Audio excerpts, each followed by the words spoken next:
आय तजे वसन्तं नवनीतचौरं गोपाङ्गनानां चदुकूलचौरम् अनेकजन्मार्जितपापचौरं चौराग्रगण्यं पुरुषं नमामि। नारायणं नमस्कृत्य नरं चैव नरोत्तमं देवीं सरस्वतीं व्यासं ततो जयमुदीरयेत्। श्रीलक्ष्मीनाथसमारम्भां नाथयामुनिमध्यमाम् अस्मदाचार्यपर्यन्तां वन्दे श्रीगुरुपरम्पराम्। अञ्जनानन्दनं वीरं जानकी शोकनाशनं कपीसमक्षहन्तारं वन्दे लङ्काभयङ्करम्। भक्तिभक्त भगवन्त गुरु चतुर्नाम वपुएक, इनके पद वंदन किए नाशत विघ्न अनेक। श्री श्यामाजू के पद कमल जब लग हृदय नवास, श्याम भ्रमर आवत नहीं तब लगता के पास। बोले वृंदावन बिहारी लाल की जय, भागवत महापुराण की जय, श्री सुखदेव भगवान की जय।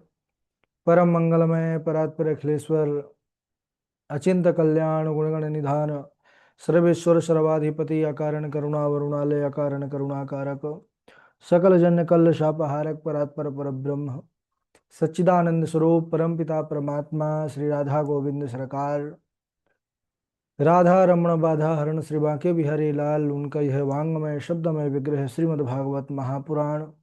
कोटि कोटि नमन कोटि कोटि प्रणाम। इस परम पावन पुराण ग्रंथ पारमहंसों की पावन संहिता को परमाराध्य नंद नंदन यशोदा नंदन ब्रज रंजन देवकी नंदन श्याम सुंदर श्री कृष्ण के पाद पद्मों पर कूटसा नमन नतमस्तक वंदन एवं अभिनंदन।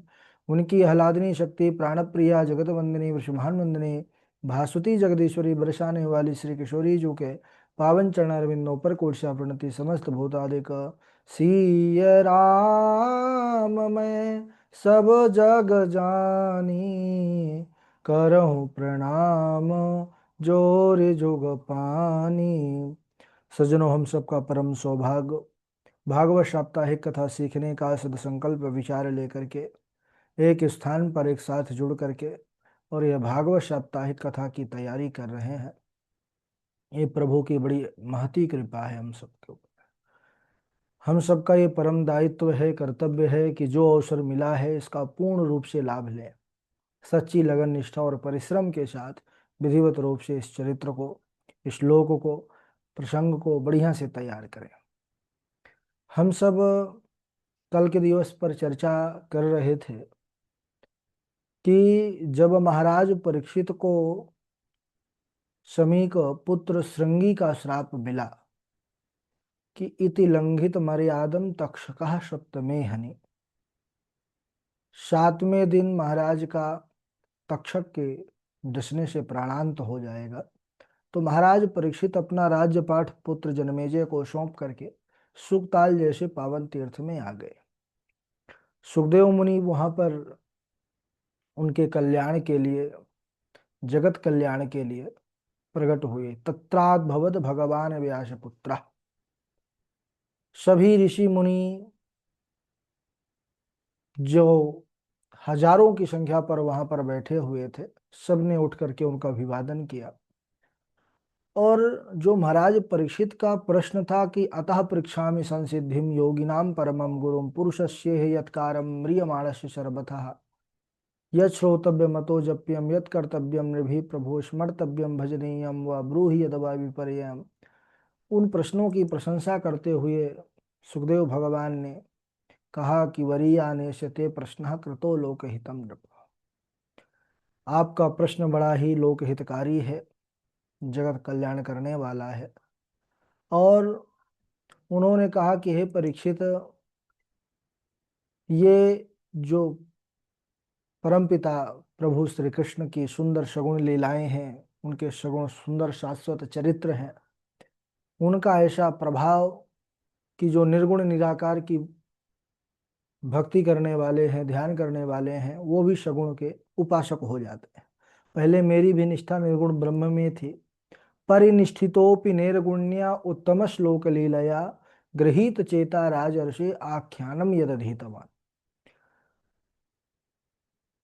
अब मैं तुमको उन्हीं भगवान श्री कृष्ण की मधुर लीलाओं को सुनाऊंगा, जिन लीलाओं ने मुझे अपनी ओर खींचा।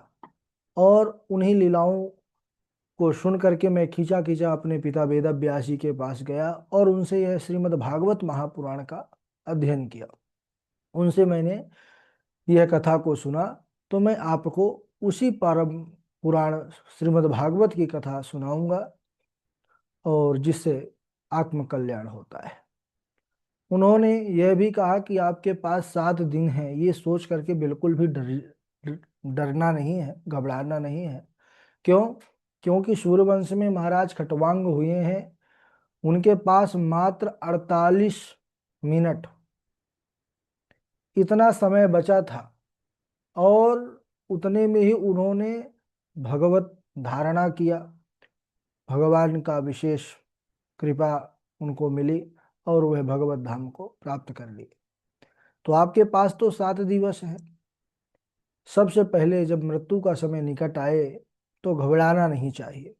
वैराग्य रूपी शस्त्र के द्वारा शरीर से संबंध रखने वाली जो ममता की डोर है उसको काट देना चाहिए, और सुंदर तीर्थ में जाकर पवित्र जल में स्नान करके एकांत में आसन बिठा करके दृढ़ता पूर्वक बैठ करके भगवान का ध्यान करें। भगवान का स्वरूप क्या है? तो ये सारा ब्रह्मांड भगवान का ही स्वरूप है। कैसे ये पूरा ब्रह्मांड भगवान का स्वरूप है? तो कहते हैं पाताल में तस्य ही पाद मूलम पठन्ति पार्ष्णि प्रपदे रसातलम महातलम विश्वसृजोथ गुल्फौ तलातलम वये पुरुषस्य जंघे। पाताल विराट भगवान के तलवे हैं, रसातल उनके पंजे हैं, महातल एड़ी के ऊपर की गांठ है, तलातल पिंडलियां हैं, सुतल घुटने, वितल और अतल दोनों जंघाएं हैं प्रभु की। ये हो गया नाभि से नीचे का स्थान। नाभि भूवर लोक है, छाती स्वर्ग लोक है, गला महर लोक है, जो भगवान का मुख है वह जनलोक है, ललाट है वह तपोलोक है, और मस्तक सत्यलोक कहा गया है। इस प्रकार ये पूरा ब्रह्मांड ही भगवान का स्वरूप है। ब्राह्मण भगवान विराट के मुख हैं, क्षत्रिय भुजाएं हैं, वैश्य जंघा है, और शूद्र भगवान के चरण हैं। इस प्रकार ये पूरा भगवान का स्वरूप है। इसलिए पूरे ब्रह्मांड में भगवान का ही दर्शन करना चाहिए, क्योंकि पूरा भगवान का ही स्वरूप है। सांसारिक पदार्थों के लिए अत्यधिक परिश्रम करने की आवश्यकता नहीं है। क्यों?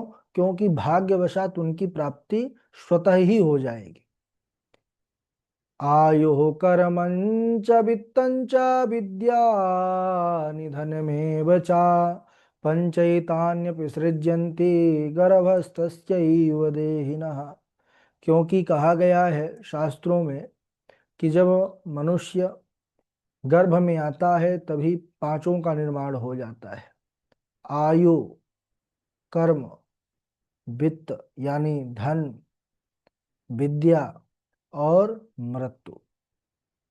है ना? कितनी आयु है, कैसा जीवन है, ये सब पहले ही विधाता निर्माण कर देते हैं। इसीलिए जो मुमुक्षु पद को प्राप्त करना चाहते हैं, मोक्ष पद को प्राप्त करना चाहते हैं, उनको ज्यादा जीवन में संग्रह करने में समय व्यर्थ नहीं करना चाहिए। इसके बाद कहते हैं कि सत्याम छितौ किम कशिपो प्रयासैर बाहो स्वसिद्धेह्युपबर्हणै किम सत्यंजलौ किम पुरुधान्य पात्रा दिगवल कलादौ सति किम दुकूलैः। जीवन में संग्रह भी बहुत कम हो तभी भगवान की प्राप्ति बड़ी सुगमता से हो जाती है। यहाँ पर कहते हैं कि अगर पृथ्वी पर सोने से काम चल जाता है तो बहुत सारे जो है गद्दे, तरह तरह के जो है तो सुख साधन एकत्रित करने की आवश्यकता नहीं है। बहुत से पलंग और भुजाओं के होते हुए तकिया की आवश्यकता क्या है, अंजलि के होते हुए बहुत से पात्र एकत्रित करने की क्या आवश्यकता है, और चीरवत्कल धारण करने से काम चल जाता है तो बहुत से वस्त्रों का क्या प्रयोजन। तो इतना इसके भाव और अर्थ को समझना है कि हमको जीवन में उतना ही संग्रह करें जिससे हमारा जीवन सुचारू रूप से चल जाए, है ना। ये सब एक भक्ति मार्ग की जब सीढ़ी पर चलते हैं तो उसके लिए बताया गया है। अगर हम साधक के रूप में अपना जीवन व्यतीत कर रहे हैं तो हमारे जीवन में जितना ज्यादा संग्रह कम होगा उतना ही जल्दी हमारा जो है भगवान के ओर मन जाएगा।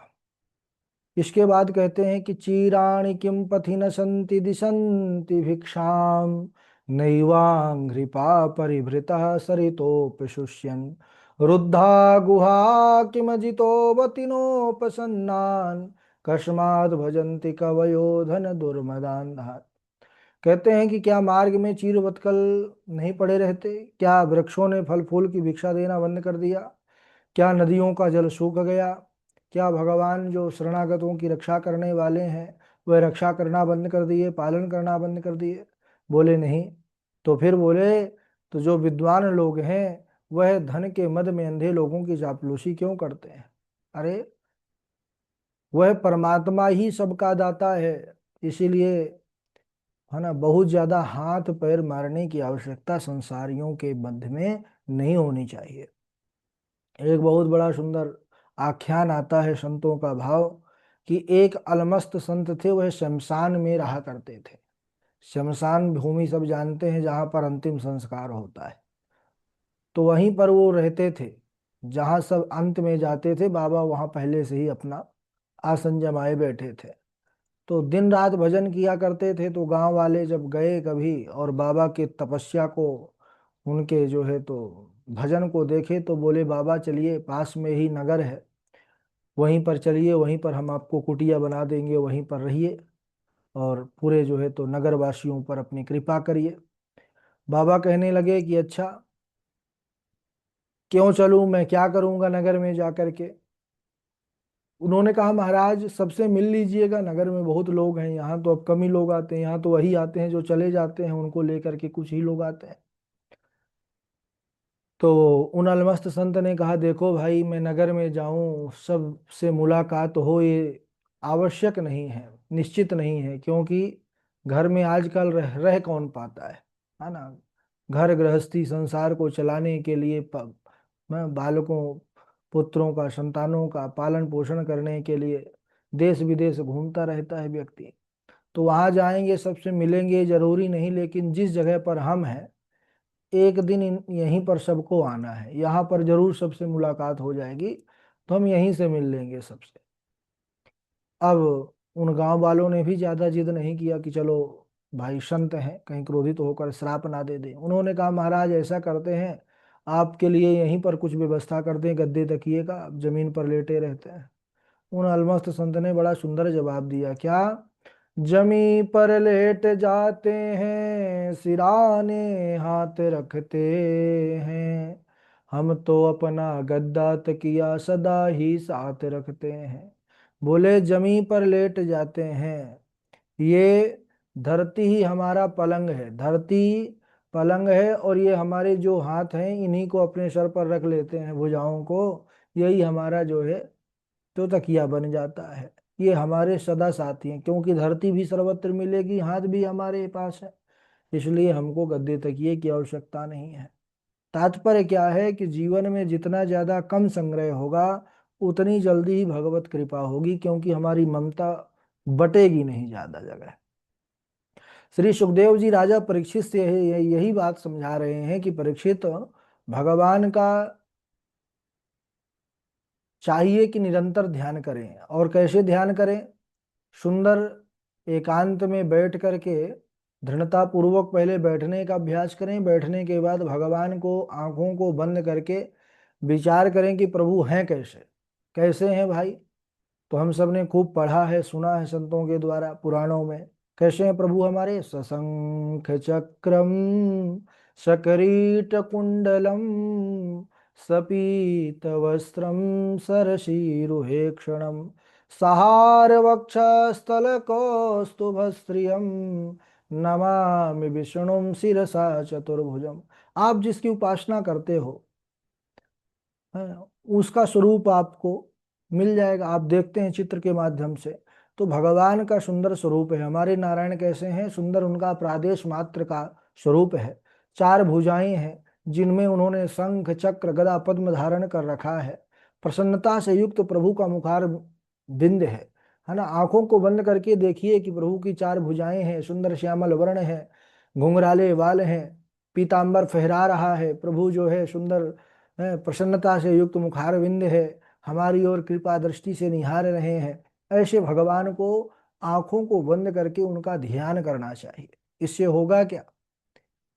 कहते हैं धीरे धीरे भगवान में हमारा मन स्थिर हो जाएगा। उसके बाद एक एक प्रभु के अंगों का ध्यान करते रहिए, और उसके बाद साधक जब पूर्ण रूप से उस ब्रह्म के ध्यान में मग्न हो जाए और इस लोक को, संसार को, मृत्यु लोकों को छोड़ना चाहे, तो उसके दो क्रम यहाँ पर बताए गए हैं। उसको कहा गया है सद्यो मुक्ति, क्रम मुक्ति। तो सद्यो मुक्ति जो है वो योग की क्रिया हो गई, क्रम मुक्ति यानी क्रमशः। योग की क्रिया क्या है? हमारे अंदर चक्र हैं, सब सुने होंगे, जानते होंगे वो कुछ लोग। 7 चक्र होते हैं। तो जो सद्यो मुक्ति चाहता है उस साधक को अपना प्राणवायु क्रमशः मूलाधार, स्वादिष्ठान, मणिपुर, अनाहत, विशुद्ध, इन पांचों चक्रों से प्राणवायु को ऊपर ले जा करके कुछ देर आज्ञा चक्र में स्थित करते हैं। फिर सहस्त्रार्ध, ये सहस्त्रार्ध होता है, यहाँ से उसका वेदन करके वह सीधे ब्रह्म का साक्षात्कार, ब्रह्मलोक की उसको प्राप्ति हो जाती है। और जो क्रम मुक्ति का आश्रय लेते हैं वो साधक जो है योगियों की भांति अष्ट सिद्धियों को जो प्राप्त करना चाहते हैं, उनको क्रम मुक्ति का आश्रय लेना चाहिए।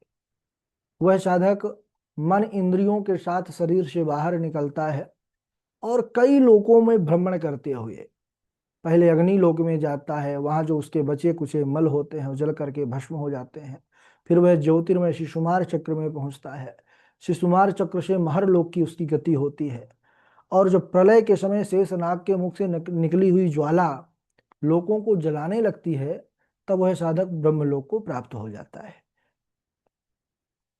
परिणाम, अंत की मंजिल वही है, ब्रह्मलोक दोनों की प्राप्ति होती है।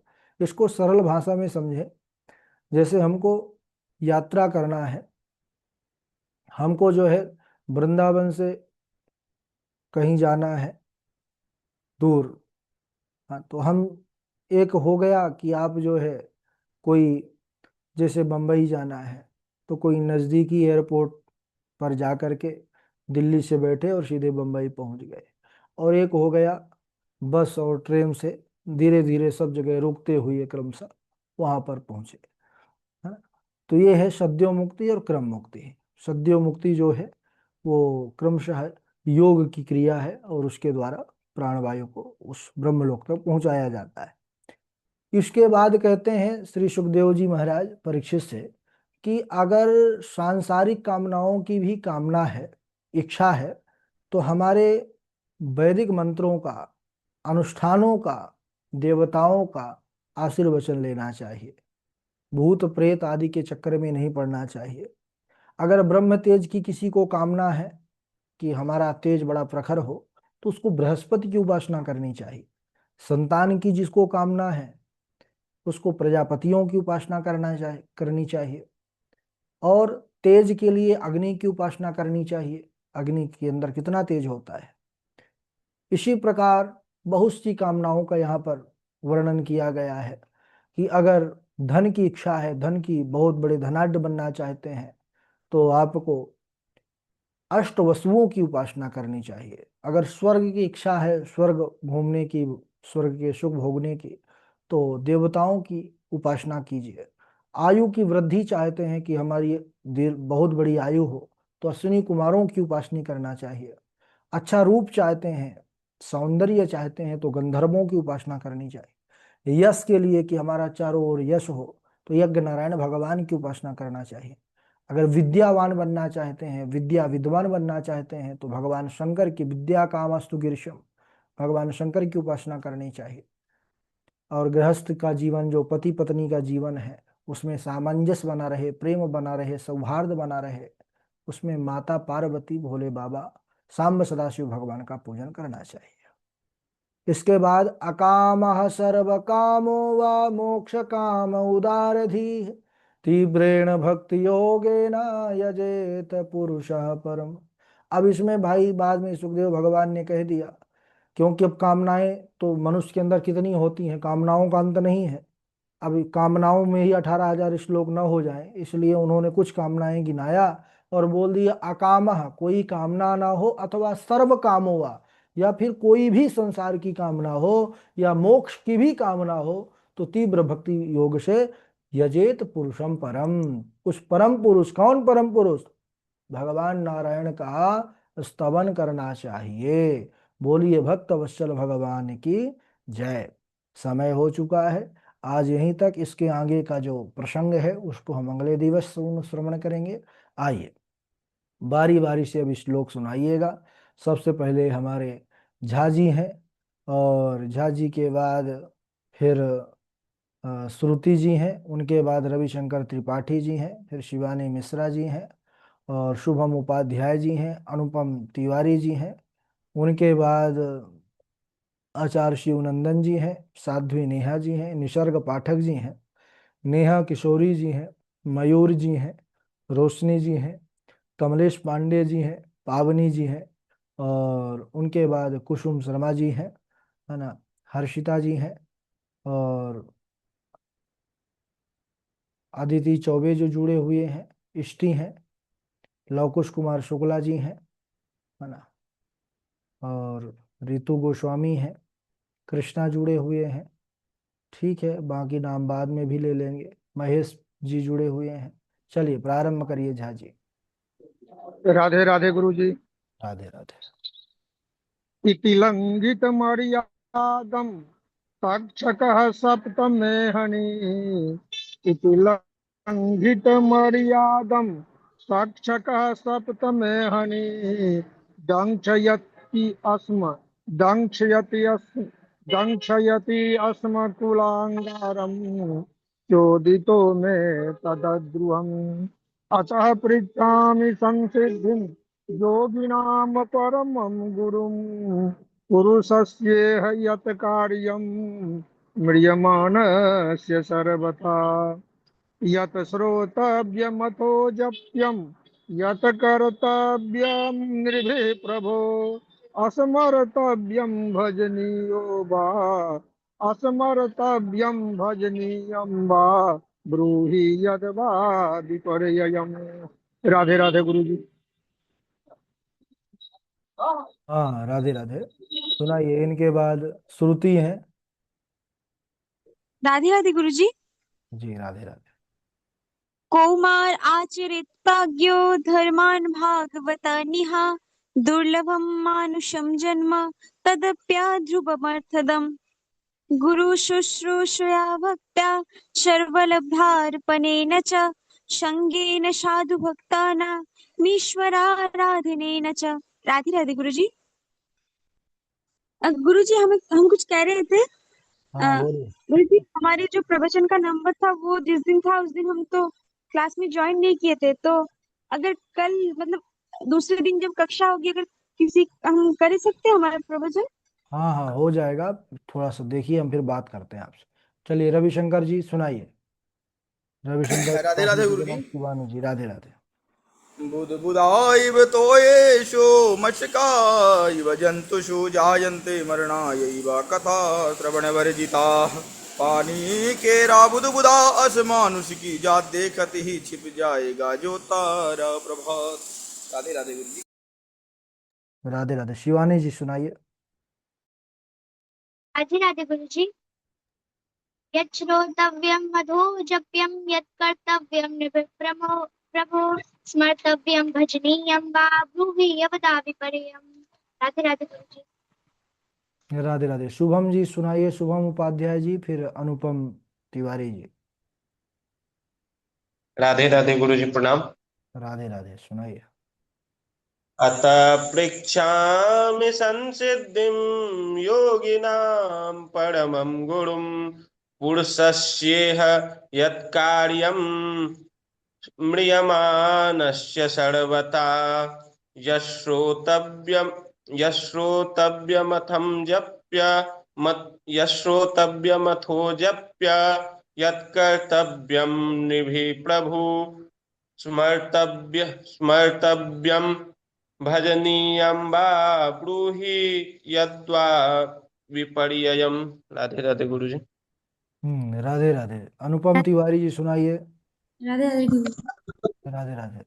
तपः शौचं दया सत्यमिति पादाकृते कृताः अधर्मशस्त्रयो भग्ना स्मैषन्मदयस्तव दूतं पानं स्त्रिया शूना यत्र धर्माश्चतुर्विधा पुनश्च याचमानाय जातिरूपमदात् प्रभु ततो नृतं मदं कामं रजो वैरं च पञ्चमम् इति लङ्घितमर्यादं तक्षकः शक्तुमेहनी दङ्गच्छति स्म कुलङ्गारा चोदितो मे ततद्रुहम् अतः पृच्छामि संसिद्धिं योगिनां परमं गुरुं पुरुषस्य यत्कार्यं म्रियमाणस्य सर्वथा यच्छ्रोतव्यमथो जप्यं यत्कर्तव्यं नृभिः प्रभो स्मर्तव्यं भजनीयं। राधे राधे।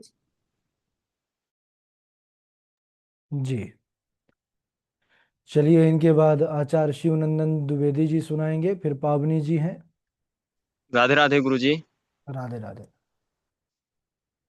भो भो साधो क्षणं तिष्ठामचिन्तामपि नाशया अहं भक्तिर्ते ख्याता इमो मे तनयो मतो ज्ञानवैराग्यमानौ काले योगेन जर्जर उत्पन्ना द्रविणाः साहं वृद्धि कर्णाटके गता क्वचित् क्वचिन् महाराष्ट्रे गुर्जरे जीर्णतागतं वृन्दावनं पुनः प्राप्य नवीनेव सुरूपिणी। राधे राधे गुरु जी। राधे राधे। पावनी जी, आप सुनाइए। राधे राधे गुरुजी। राधे। वरीयानेशते कृष्णा कृतो लोकहितं नृपा आत्मवित् सम्मता पुंसां श्रोतव्यादिषु या परः अथा पृच्छामि संसिद्ध योगिनां परमं गुरुं पुरुषस्य यत् कार्यं म्रियमाणस्य सर्वथा इति लङ्घिति मर्यादं तक्षका सप्तमे हनि दंशति संकुलाङ्गारं चोदितं मे तद्ध्रुवम्। राधे राधे गुरुजी। छोटी छोटी त्रुटियां हैं, हमारे जो ऑडियो आ रहे हैं उसमें ग्रुप में, उसको सुनिए। और है ना, दो तीन जगह पर अनुस्वार विसर्ग में त्रुटियां देखी गई हैं, उसको एकदम इस बार श्लोक त्रुटि रहित करना है। इष्टि, आप सुनाइए। उनके बाद निसर्ग पाठक सुनाए, कमलेश पांडे जी सुनाए, रोशनी सुनाए। जय श्री सीताराम गुरु जी। जय सीता। ओम देवकी सुत गोविंदम वासुदेवम जगतपते वासुदेवम जगतपते सुत गोविंदम वासुदेवम जगतपते देहि मैं तनयम कृष्णा पावहम शरणम गते। जय श्री राम गुरु जी। राधे राधे गुरु जी। राधे राधे गुरु जी। सुनाइए निसर्ग पाठक जी। इतिलङ्घितमर्यादं तक्षकं सप्तमे हनिं दक्षन्ति समकुलङ्गारं चोदितो मे तदद्रुहम्। राधे राधे। ठीक है, आप सुनाइए। राधे राधे गुरु जी। हाँ, को सुनाइए कमल। इतमतिरूपकल्पिता वितृष्णा भगवति शाश्वत पुंगवे विभुम्नि स्वासुखमुपगते क्वचिद् विहरतुं प्रकृतिमुपेयुषि यद्प्रभा यद्भव प्रवाह त्रिभुवनकमनं तमालवर्णं रविकरगौरवाम्बरं दधानि वपुरलककुलावृतान्नाब्जम् विजय सखेरतिरस्तु मे नवद्य। राधे राधे गुरु जी। जी, राधे राधे। हाँ, रोशनी, आप सुनाइए। उनके राधे राधे बाद गुरु। हाँ, महेश जी सुनाएंगे। बुध बुधाए